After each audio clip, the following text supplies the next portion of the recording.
I still remember the sound of the laughter. It wasn't loud at first. Just a few chuckles from the table behind me. Then someone said it. "Hey man, maybe your wife's friend will tuck you in tonight too." More laughter. I felt every pair of eyes in that backyard turn toward me. Some amused. Some awkward. Some pretending they hadn't heard it. The barbecue smoke drifted through the warm evening air. Children ran across the lawn. Plastic cups clinked together.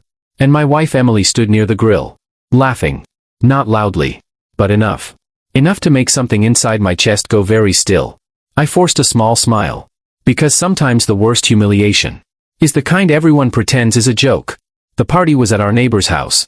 Large suburban backyard. White fence. String lights hanging between two maple trees. The kind of place where people talk about mortgage rates. And school districts. And weekend camping trips. I stood near the cooler with a soda in my hand. The cold compressed against my palm. Trying to look relaxed. Across the yard Emily leaned close to her friend. His name was Daniel. Tall guy. Easy smile.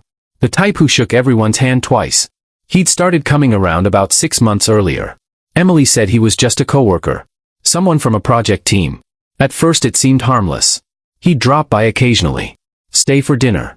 Bring wine. Then he started coming by when I wasn't home. Emily said they were working late. Sometimes he stayed overnight. She said it was because his apartment was far away. Everyone acted like it was normal. Even our friends. Even the neighbors. And for a long time, I tried to believe it was. My son changed that. His name is Ethan. 6 years old. Curious about everything. A few weeks before that barbecue, he said something that never left my mind. It was a quiet Sunday morning. Cartoons playing in the living room. I was making pancakes. Ethan sat at the kitchen counter, swinging his legs. He watched me flip the pancake. Then he said something casually, like it was the most normal thing in the world. "Dad, Mom's friend sleeps in your bed." The spatula froze in my hand. "What do you mean?" He shrugged. "Sometimes when you're at work." My stomach tightened. "Where do you sleep?" "In my room." He dipped a finger in the syrup bottle. Then added the sentence that changed everything. "Mom says not to tell you because you get sad." I didn't confront Emily that day. Not yet. Instead I watched. Quietly. I started noticing things I had ignored before. Daniel's car parked outside during the afternoon. Emily's sudden gym trips. Her phone always face down. Little changes. Tiny things that form a pattern. When you step back far enough. But suspicion is a strange thing. You want proof. Not just feelings. Proof. That's when someone unexpected noticed something too. Her name was Margaret. She was our neighbor across the street. 70 years old. Sharp eyes. The kind of person who notices everything. But speaks very little. One evening she stopped me while I was taking the trash out. "Mark," she said gently. "Yes?" She looked toward my house. "Can I ask you something?" "Of course." She paused for a moment. Then said carefully, "Do you know that man who visits your wife?" My chest tightened. "Yes." Margaret nodded slowly. "I see his car here often." "I know." Another pause. Then she lowered her voice. "More often when you're not home." She wasn't accusing anyone. She wasn't dramatic. She was simply stating what she had observed. And somehow that made it more powerful. Before walking away she said one last thing. "Sometimes people see things clearly from the outside." That night I sat alone in the living room. Lights off. Only the glow from the television.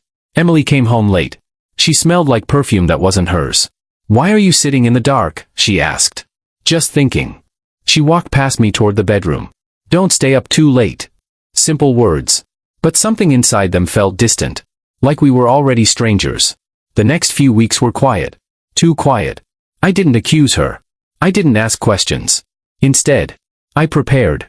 Calmly. Carefully. Because truth has a way of revealing itself. If you give it enough time. The opportunity came sooner than I expected. Emily announced that Daniel was helping organize a charity event. A neighborhood fundraiser. Silent auction. Dinner. Speeches. She asked if I wanted to come. Her tone was casual. Almost dismissive. Like she already expected my answer. But I surprised her. "Of course. I'd love to." The event took place in a large community hall. Round tables. White tablecloths. Soft music playing through speakers. People dressed nicely. Local business owners. Families. Neighbors. Emily moved easily through the crowd. Laughing. Chatting. Daniel stood near the projector screen setting up a presentation. At one point he walked past me. Clapped my shoulder. Glad you could make it, Mark. His confidence was impressive. Almost admirable. If the situation had been different, we might have been friends. But tonight something was different. Because earlier that week, I had met with a lawyer. Quietly, privately, just to understand my options. And sometimes, understanding your options gives you a kind of calm people mistake for weakness. Dinner ended. The lights dimmed slightly. Daniel stepped onto the small stage near the projector. Thank you all for coming tonight. Polite applause filled the room. He talked about the charity, the fundraising goals, the community. Everyone listened. Then he invited Emily to say a few words. She walked up beside him, confident, comfortable, almost glowing, looking out at the room like she owned it.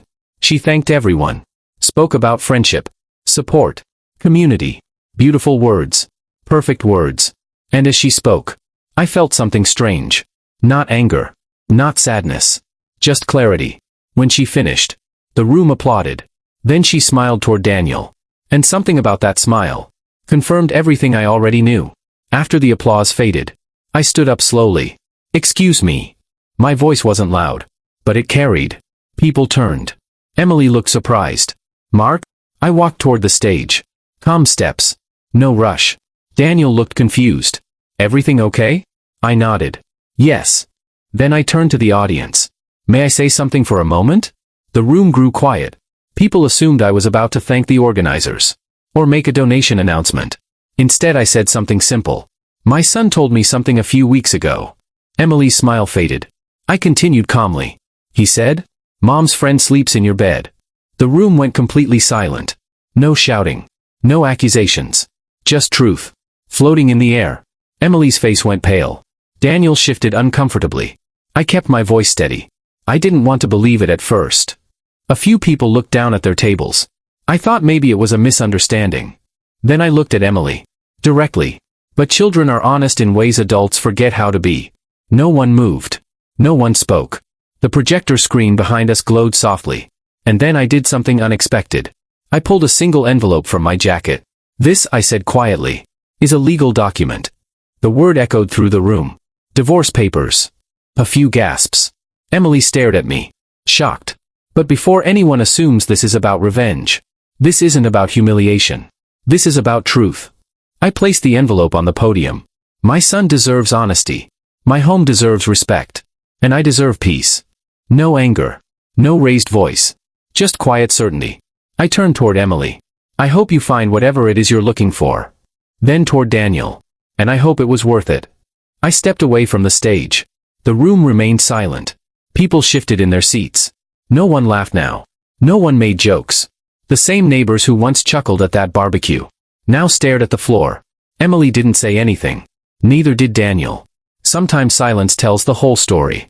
I walked toward the exit. Halfway there, I heard someone call my name. Mark. It was Margaret. She had attended the event quietly, sitting near the back. She gave me a small nod. The kind people give when they know. You chose the hard road, but the right one. Take care of yourself. I will. Outside the air was cool. The night sky stretched above the parking lot. I stood there for a moment, breathing, feeling something unfamiliar. Relief. The divorce process wasn't easy. Nothing like that ever is. But it was peaceful. No dramatic court battles. No shouting. Just two people going separate directions. Ethan lives with me now. Emily visits him regularly. And Daniel. He didn't stay around very long. Some stories end exactly the way you expect. A few months later, Ethan and I moved into a smaller house. Nothing fancy. Just a quiet place with a small backyard. He helped me plant a tree there. One afternoon he looked up at me and asked, Dad, are you sad? I thought about the question. Then I smiled. No. He nodded. Satisfied. Children understand more than we think. Sometimes I still think about that barbecue. About the laughter. About the jokes. But I don't feel angry anymore. Because disrespect often reveals more about the person giving it than the person receiving it. Here's the truth I learned through all of this. Respect is quiet. It doesn't beg. It doesn't argue. It simply walks away when it's no longer present. And when you choose dignity over drama, people notice.